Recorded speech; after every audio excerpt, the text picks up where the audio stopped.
What if I told you that one of the absolute best treatments for opioid use disorder starts with what is probably the trickiest, most difficult step? It's true. So today, let's dive in and really follow that journey, all the way from that very first dose to the incredible promise of lasting recovery. 50%. That's not just some statistic. It's a lifeline. That's how much buprenorphine, the medication we're talking about today, can cut the risk of dying from an opioid overdose. By half. But here's the thing. For all of its power, the single hardest part for so many people is just getting started. So where does this all begin? Well, the journey really kicks off with a decision. It's the choice to seek treatment. And it's so important to get this right from the start. This isn't about willpower. Not at all.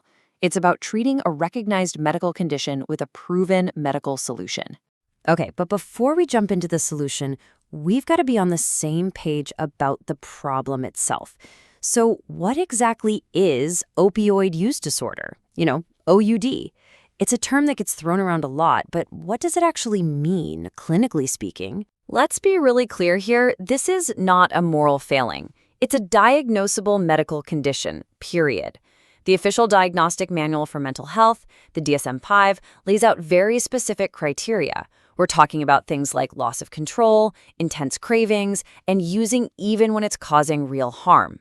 Getting this part right is absolutely the first step to chipping away at the stigma around this condition and its treatment. And that's exactly where a medication like buprenorphine comes into the picture. It's really one of the cornerstones of medication for opioid use disorder.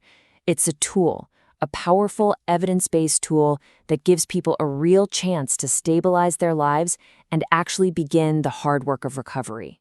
Okay, now let's get into the nitty-gritty of how this treatment actually starts, because, this next part is absolutely critical. Starting this medication isn't as simple as just taking a pill. It involves a super specific, really carefully managed process. It is all about that first dose. This whole process has a name. It's called induction. And you have to think of it like a delicate balancing act. It's that moment where a patient is carefully transitioned from whatever opioid they've been using onto buprenorphine. And listen, for this to work, timing is literally everything. If you get it right, it can feel like a miracle. But if you get it wrong, it can be absolutely awful. And this is the reason why. This is the big risk we're trying to avoid. It's called precipitated withdrawal. So here's what happens in simple terms. Buprenorphine has this incredibly strong grip. You can think of it as being really sticky for the opioid receptors in your brain. So if you take it too soon, it just storms in, aggressively kicks all the other opioids off those receptors, but, and this is the key, it doesn't activate them in the same powerful way. The result? Your body gets thrown into immediate, intense, full-blown withdrawal. It's brutal. So the million-dollar question is, how do clinicians know when it's safe to give that first dose? Well, they don't guess. There's a science to it. They use a standardized tool called the Clinical Opiate Withdrawal Scale, or COWS for short. It's basically an 11-point checklist that lets them objectively measure and score just how severe someone's withdrawal symptoms are. And we're talking about real, physical things they can measure. A racing heart, how much someone is sweating, if they're restless, if they have those awful bone and joint aches, all the things that make withdrawal feel so unbearable. So the clinician is looking for a very specific window. They need the person to be in moderate withdrawal. Usually that means a score of about 12 or higher on the scale before it's safe to give that first dose. And this is a perfect illustration of how this is a real, structured medical protocol. It's not just guesswork. You can see the step-by-step logic here. First, you assess the patient. Then you confirm they're in moderate withdrawal. Give a small first dose. Then you wait and you reassess. Are symptoms getting better? Awesome.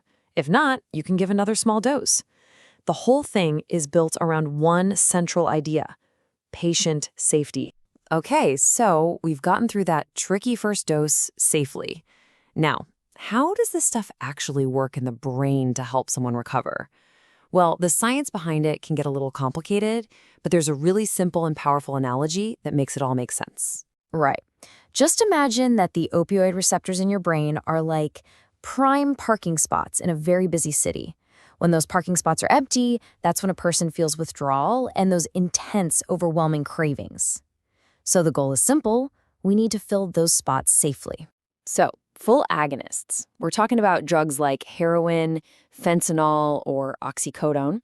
Think of those as flashy race cars. They come screaming in, slam into the parking spot, and give you this massive, powerful, euphoric effect. But, they're super high risk, totally unpredictable, and they just lead to this terrible cycle of crashes and cravings. Buprenorphine, on the other hand, is what we call a partial agonist. So instead of a race car, think of it as a safe, reliable sedan. It just pulls smoothly and securely into that parking spot. It takes care of the brain's need, stopping withdrawal and cravings right in their tracks. And because it's parked there, it physically blocks the race cars from getting in. But here's the genius part. It has a built-in speed limit. It doesn't produce that same intense high. And this brings us to one of buprenorphine's most important safety features, something called the ceiling effect. See, unlike those race cars where taking more and more means a bigger and bigger effect and much higher risk of overdose, buprenorphine is different. Its effects, especially the dangerous ones like slowing down your breathing, basically hit a ceiling. They level off, usually around a dose of 24 milligrams. This one features what makes it so much safer and why it dramatically lowers the risk of a fatal overdose. But, of course, the journey isn't always that simple. There are some complexities to navigate. For starters, there are different versions of the medication, and there's a lot of clinical debate about which one is best and when you should use it. One of the biggest questions is about the version that comes combined with naloxone. So here was the theory. If you add naloxone, which is an opioid blocker, it'll discourage people from trying to misuse the medication by injecting it. That was the idea. But the clinical reality? It's a little more complicated. Remember how sticky buprenorphine is? Well, its grip on the receptor is so strong that it basically outmuscles the naloxone, which means that deterrent effect is, well, it's only partial at best. So what this really means is that clinicians have a choice to make. And while the combo product is often the go-to, there are very clear, very important times when the buprenorphine-only version is absolutely the right call. We're talking about during pregnancy, for example, or if someone has an allergy to naloxone, or even if they're just getting persistent side effects like headaches from that naloxone piece. Okay, so that whole induction process, that's just the starting line. Recovery is a marathon, not a sprint. The real life-changing benefits of buprenorphine treatment, they don't happen overnight. They show up over time.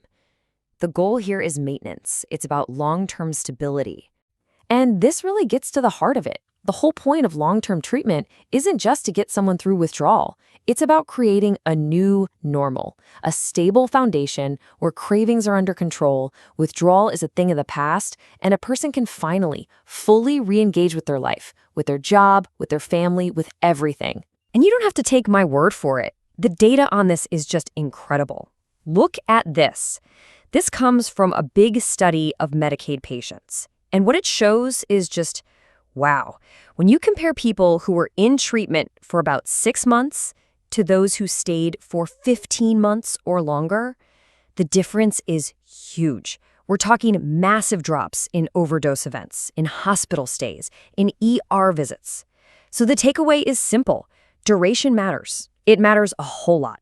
And of course, we have to remember, the medication is an incredibly powerful tool, but it's still just one piece of the puzzle.